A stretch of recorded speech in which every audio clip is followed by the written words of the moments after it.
I wanted to let you know that Engajo will be released in 2 days, God willing.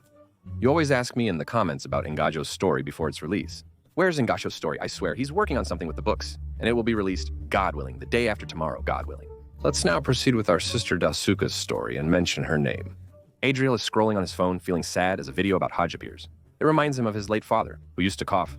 May God have mercy on his soul and grant him a place of rest. Afterward, he speaks with Marinath to spend the day with her. While making pie for me and Natalie, he also feels sad because his father used to make pie much better than he does. But Natalie comforts him and tells him that his father lacked the tenderness that he has. Marinath interrupts her words, arriving at the kitchen and kissing Adrian on the cheek. Later, she takes him aside and asks him on Facebook about learning to fix the sewing machine, her passion. Adrian asks how one knows that they have a passion for something. Minette says it's when you love doing it and think about it constantly. Adrian reflects and admits he doesn't have a passion for anything, because all his hobbies and even his father was the one who chose them for him, and he used to do them against his will just because of his father. So he became apathetic and like that. At that moment, Minette tells him it's impossible that he doesn't have a passion, and she decides to help him find his passion. Chloe is hosting an app-based contest where participants upload their own videos. The video with the most engagement will win, and Chloe will grant the winner's wish. The contest receives a large number of entries. There's a girl named Arora. She wants to win so she can get a book about climate, signed by the author whose name is Claudie. I'm not sure if that's how her name is pronounced, but anyway. The important thing is that she wants it because she loves the climate. She's a young girl, but she's the last one in terms of interaction among the previous contestants. So she's sitting there feeling sad until her friend she comes to comfort her and tells her that people only care about celebrities and who married whom and who divorced whom. Watch the scandal of the unnamed artist and her downfall. Except for artist Haifa and her father, the important thing is Agile's decision and recovery. She occasionally watches Tamenat and Adrian with the religious people, then reports it to her sister. She keeps posting videos about them for engagement to earn Claude's book from Chloe. That's the idea.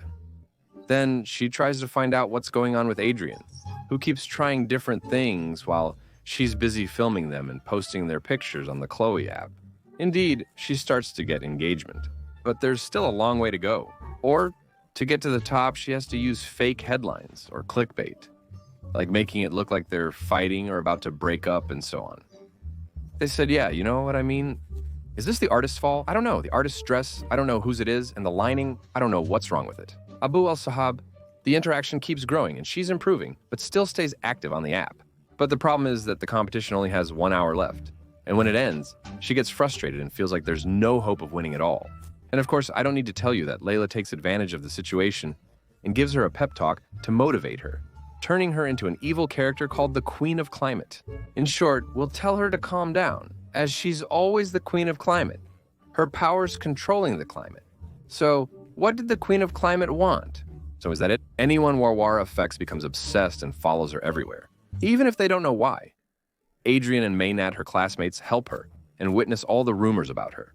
She keeps posting it on every app, and before they even understand what's going on, they find it everywhere. Warwara uses her powers to control the stormy atmosphere and make people obsessed with her. The girls who helped her transform into Drasuka, while Adrian becomes the Black Cat or Black Memory, and they depart. The atmosphere with Warwara is intense. Sika uses charms that make you seek God's help for her, her father, and whoever brought her. She then gets a microphone and asks, "Do you know who I am?"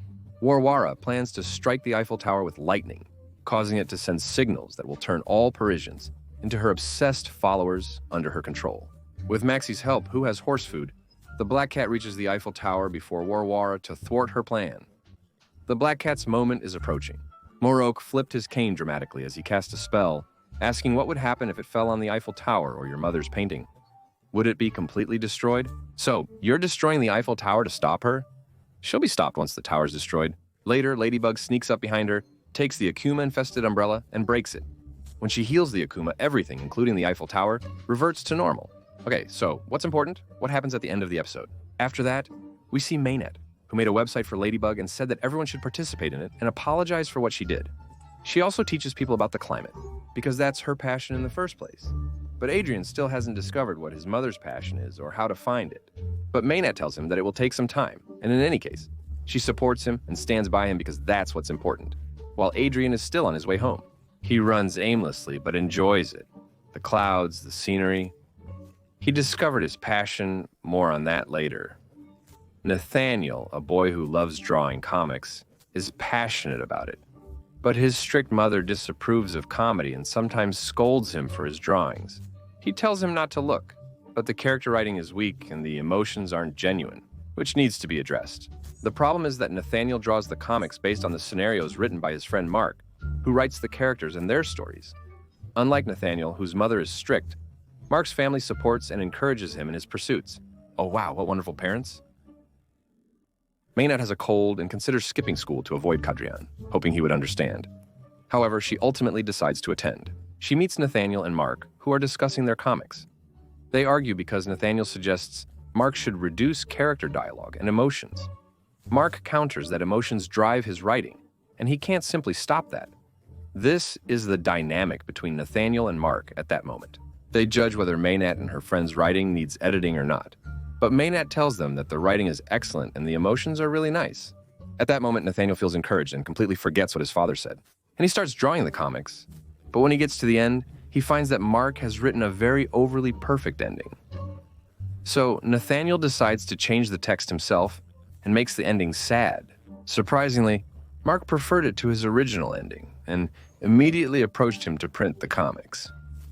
But as soon as Nathaniel gets home, he finds his mother holding the script in the middle of the house, and she starts scolding him because he's wasting his talent on trivial things.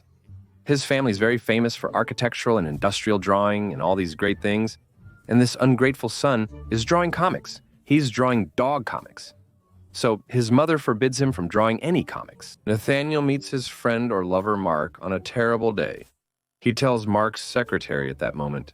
He said his mother forbids him from drawing comics, so he's quitting entirely. He told Mark to find a new artist to replace him, as he can no longer collaborate with anyone. Mark is shocked and unable to speak. He sits there and cries. Minette notices this and tries to convince Nathaniel's mother that comics aren't silly, but she makes things worse and upsets her even more. Layla takes advantage of the situation, and she sends her a spell to control her, turning her into a little girl called Al-Hakima, and she becomes her strength. If she touches someone, she makes them obey her orders as if they're a robot. And the first thing she does is make her control her own son. Meanwhile, Minette transforms into Ladybug and disables Al-Hakima's watch. Simultaneously, Ali hides and becomes Miraculous Cow, as he is the holder of that Miraculous. Yeah, you cow, son of a cow. Anyway, if you don't remember, he draws anything and it turns into real life and so on. That's what's important. Bakem goes down with Ladybug and Raka against Al-Hakima. After a while, Black Cat joins them. But they still can't defeat Al-Hakima to the point that she manages to control Black Cat. Al-Hakima orders him to get Ladybug's Miraculous. Ladybug uses her lucky charm, receiving a rope. She gives it to Nathaniel to trick Al-Hakima and take her weapon while Ladybug distracts her.